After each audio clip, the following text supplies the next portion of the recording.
understanding heart attack. I am Dr. Vimit Kumar Jain, consultant cardiologist, present working with Jaipur Golden Hospital, New Delhi. On the World Heart Day, the objective of our talk today is to understand about heart attack. It causes, and can it be really prevented? And knowing this will help us to take the right steps towards strengthening the heart health. Nowadays, incidents of heart attacks are increasing in number, and the deaths due to heart attacks are consistently increasing in India. And thus, let's understand what the heart attack is and what can be done to prevent it. Now, the heart is the most essential organ and it's working non-stop. It's crucial for survival. It functions as a pump and allows circulation of blood throughout the body. Any interruption in the blood supply to the heart or oxygen supply to the heart because of the blockage of the blood vessels or even for a few seconds can impair the function and can lead to heart failure and or heart attack. The main reasons behind such incidents is the increased blood pressure. One of the most important reasons, and excess cholesterol. Because of this, the fat deposition in the blood vessels increase. Now, persistently high blood pressure damages the blood vessels inner wall, and this increases the fat deposition, the cholesterol deposition in the blood vessels, thereby reducing the blood supply. Whenever there is excessive fat, it is deposited in the inner walls of the blood vessels and blocks the blood flow. The increased demand and lower supply of the oxygen due to blockage ultimately leads to failure of the function of the heart.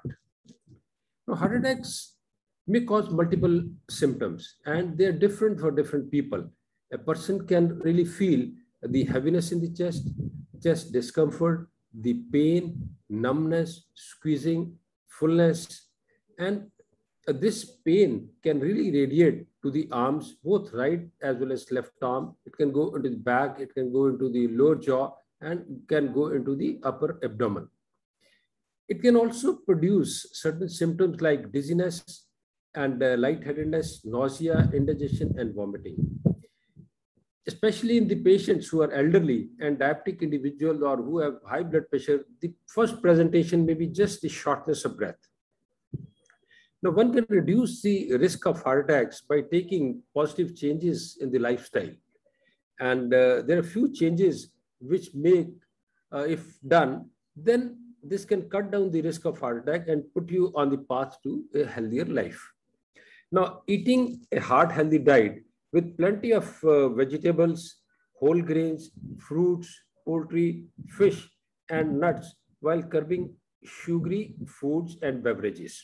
So try to increase the intake of vegetables, whole grains, as well as high fiber foods.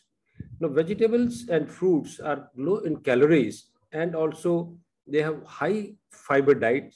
So they can really reduce the weight, and there is certain substances which may be there in these food items which can reduce the cardiovascular disease. Now, the foods higher in saturated fats increase the incidence of heart problem because they have excess of cholesterol which get deposited in the blood vessels. So try to limit the saturated fats in the food and reduce the red meat, the dairy desserts, tropical oils, and highly processed foods. Now, cut down on your salt intake as well.